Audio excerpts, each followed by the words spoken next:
Class 9 স্টুডেন্টরা ভালো করে দেখো, 20 দাগের অঙ্ক। 3 সেমি, 4 সেমি, 5 সেমি দৈর্ঘ্যের বাহু বিশিষ্ট একটি সমকোণী ত্রিভুজাকার ক্ষেত্র থেকে একটি সর্ববৃহৎ মানে সবচাইতে বড় বর্গাকার ক্ষেত্র এমনভাবে কেটে নেওয়া হলো যার কিনা একটা শীর্ষবিন্দু, মানে ওই যে বড় ক্ষেত্র যেটা আঁকবো না, তার একটা শীর্ষবিন্দু ত্রিভুজটির অতিভুজের ওপর অবস্থিত। যেমন একটা ছবি দেখতে পারো, এই যে দেখো, যার এই যে বড় ক্ষেত্রটা আছে DBFE, এই একটা দেখো বড় ক্ষেত্র, এই শীর্ষবিন্দুটা, এই যে আমি সমকোণী ত্রিভুজটা এঁকেছি এর অতিভুজ এটা এসি, এই যে দেখো সমকোণী ত্রিভুজটা কি ABC, এর অতিভুজ হচ্ছে AC, এর অতিভুজে দেখো অবস্থিত আছে।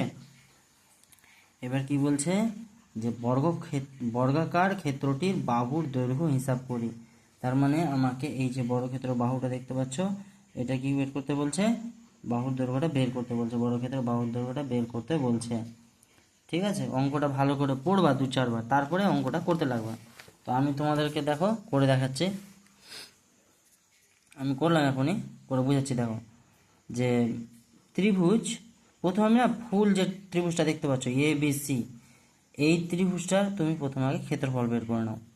তো ক্ষেত্রফল কত, হাফ ভূমি ইন্টু উচ্চতা, তো হাফ দিলাম। ভূমি কত দেখো 4, আর উচ্চতা কত 3, এই যে 3। আচ্ছা, তাহলে কত হবে, কাটাকাটি করে 6 সেমি। এবার তুমি একটা জিনিস লক্ষ্য করো, তোমরা এই যে ছবিটা দেখতে পাচ্ছ, এই ছবিটাতে একটা ত্রিভুজ এখানে, একটা বড় ক্ষেত্র এখানে, আর একটা ত্রিভুজ এখানে, তিনটা জিনিস আছে, তাই না? 3টা ছবি আছে একটা ত্রিভুজের মধ্যে। তো আমি প্রত্যেকটা ভেঙে ভেঙে সবটির ক্ষেত্রফল বের করে নেব। প্রথমে আগে এই উপরে ত্রিভুজটা দেখো, ত্রিভুজটার নাম হচ্ছে ADE।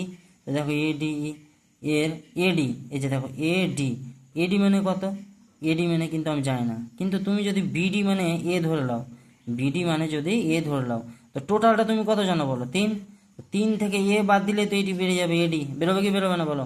তো সেই জন্য AD মানে হলো 3 মাইনাস A। আর DE, এই যে এই বাহুটা কত, ডিইটা হবে A। কেন দেখো, BD যদি A হয় তাহলে DE A হবে, কারণ এটা কি একটা বড় ক্ষেত্র, আর বড় ক্ষেত্রের 4টে বাহু কি সমান হয়। তো সেই জন্য DB যদি A ধরি তাহলে DE কি হবে, A হবে।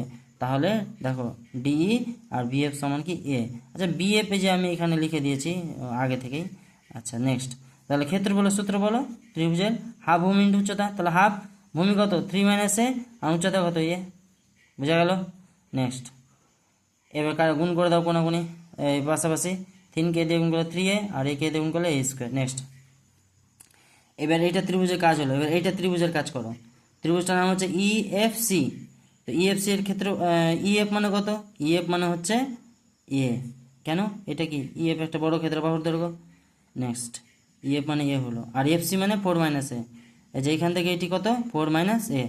ক্ষেত্রফল কত, হাফ ভূমি ইন্টু উচ্চতা। দেখো আবার সেম টু সেম এইটার মতো, মানে এইটার এটা একদম সেম। আর এই যে বড় ক্ষেত্রটা দেখছো DBFE, এর ক্ষেত্রফল কত, বাহু স্কোয়ার, তো বাহু স্কোয়ার দিয়ে দিচ্ছি আমি।